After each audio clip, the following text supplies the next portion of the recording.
E eu vou começar falando sobre a Copa, que é o que a gente está vivendo esses dias. Existe uma grande crítica por trás da Copa do Mundo aqui no Brasil, porque quando o Brasil foi bicampeão na década de 70, o Brasil estava no contexto histórico que era ditadura militar. Então, os ditadores lá se aproveitaram que o Brasil foi bicampeão para divulgar, para fazer da mídia um veículo onde fazia o povo ficar ligado mais na questão da Copa e esquecer do que o próprio país estava vivendo, que era pessoas sendo exiladas, a gente estava numa situação ruim de muito desemprego, sem moradia. E, aproveitaram da situação que a gente foi bicampeão para esconder, meio que mascarar esse lado do país. E a Copa hoje em dia alegra muito, é um momento que todo mundo fica muito feliz, não sei o quê, principalmente eu acredito também na pesquisa que eu estava fazendo, que alegra muito mais os políticos, porque candidatos também.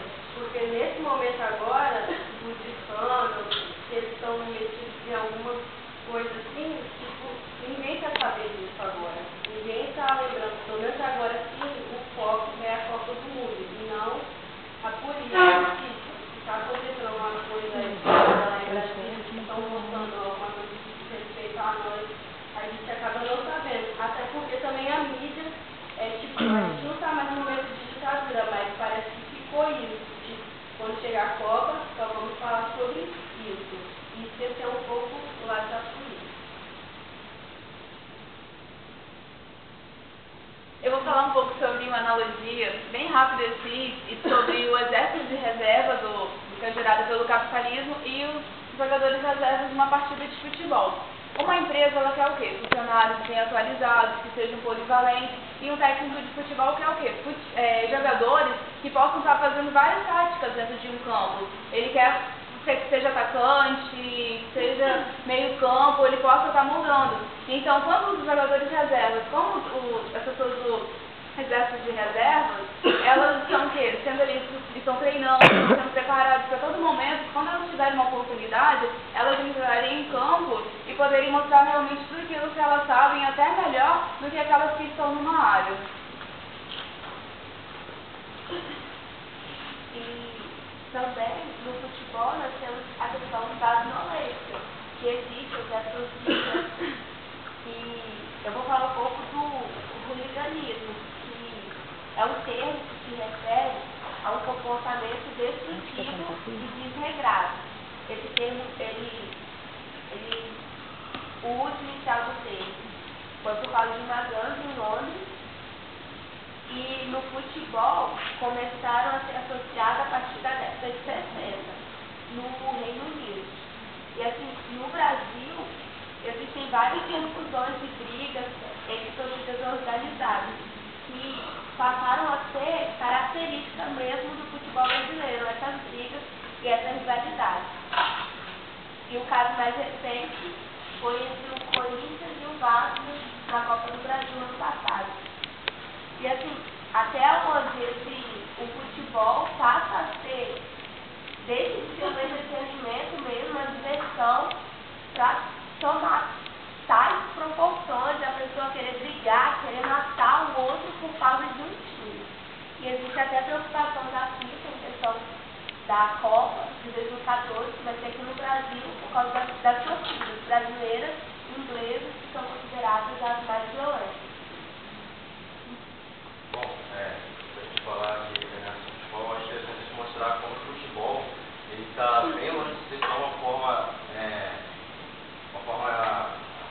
assim, não ameaçadora de entretenimento. Hoje em dia é mais um negócio, é uma forma de ganhar dinheiro. A gente tem aqui alguns números bem significativos. Por exemplo, o Real Madrid, o que mais investiu em jogadores em 2010. O Real Madrid investiu 257 milhões de euros em jogadores em 2010. Esse número é muito grande, mas se você for parar a pensar, se for lembrar, isso só foram 2 jogadores que foram Kaká e o Cristiano Ronaldo.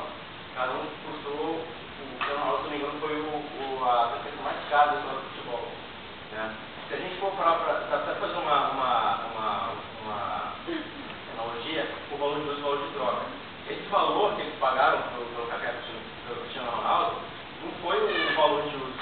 Qual é o valor de uso de um jogador de futebol para o time de futebol? É o como ele joga bem, o pode fazer gol, o encaixa no sistema tático do time. Mas, na real, o que importa é essa transferência absurda de 250 milhões de euros para o jogador é mais o valor de troca, o valor de mercado. Porque o Cristiano Ronaldo tinha acabado de ser o jogador melhor do mundo, ele estava acontecendo, estava valorizado na mídia, ele é um popstar, ele faz propaganda de tudo. A gente tem o salário dele aqui, ele é o jogador mais bem pago do mundo. Ele ganha 1.083.000 euros por mês. Aí esse cara, eu já vi propaganda de shampoo dele na televisão. O cara que ganha 1.083.000 tem necessidade de fazer propaganda de shampoo para complementar a renda. O Kaká ganha 833.000 euros por mês. E ele faz propaganda de lâmina de barbear na televisão. Pra quê? Eu não sei. Como o Silvio falou, o Luiz Fabiano e o Daniel Alves da seleção fazem propaganda de cerveja também. Eles não são os 10 mais bem pagos do mundo, mas eu suponho que o salário deles também seja uma propaganda simpática. E nós temos jogadores fazendo propaganda de lâmina de barbear, shampoo e cerveja, coisas que não tem absolutamente nada a ver com futebol, para complementar uma renda de 1.033.000 euros por mês. Ao mesmo tempo que a gente tem aqui, em busca de uma vaga, jogadores que jogam na 5ª divisão do Campeonato Amazonense, que ganham cesta básica, e a gente, no cheque da situação, a gente acaba vendo o futebol como uma coisa inocente, uma coisa divertida, que a gente vê o futebol na televisão para se distrair. E as seleções, tem aqui o valor de mercado das seleções, mais e menos valiosas da Copa. E é aquela coisa, né, da pessoa se tornar uma mercadoria, isso é literal no futebol. O cara tem o valor de mercado definido. As seleções menos valiosas são da Nova Zelândia e da Coreia do Norte, cada um custa 23 milhões de reais. Se for para pensar, a Nova Zelândia está em nível amador no futebol ainda. Tem jogadores na seleção da Nova Zelândia que tem um que é um professor, tem um que é um cozinheiro, não é nível profissional ainda. E a Coreia do Norte é um regime comunista, ditatorial. E essas são as menos valiosas. E a mais valiosa é a Espanha, custa 1,7 bilhões de reais. Isso é o maior valor de mercado para os jogadores. E a Espanha não está jogando nada. A Inglaterra é a segunda, custa 942 milhões, foi eliminada. O Brasil é a terceira, tudo bem. 644 milhões, já está fora. A Itália, 634 milhões, já está fora. Então, você conclui que esse valor de mercado não é porque o jogador é bom. Por isso que o jogador faz uma besteira, né? Significa a capacidade de contrato que ele pode ter ao clube. Porque se o Real Madrid investiu 250 milhões de euros em jogadores em 2009-2010, ele foi o time que mais arrecadou.